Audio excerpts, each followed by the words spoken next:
बोलो गंगा मैया की जय। गंगा मैया के आज के दर्शन। आज की शुभ तिथि माघ मास कृष्ण पक्ष अष्टमी शुक्रवार विक्रम संवत 2077 तदनुसार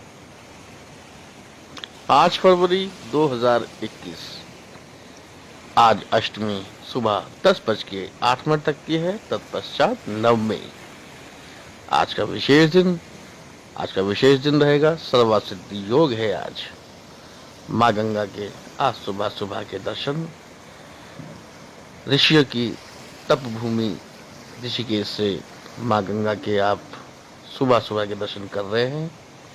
आपका दिन शुभमय हो, मंगलमय हो। बहुत ही सुंदर दृश्य माँ गंगा का। कल हल्की फुल्की बूंदाबांदी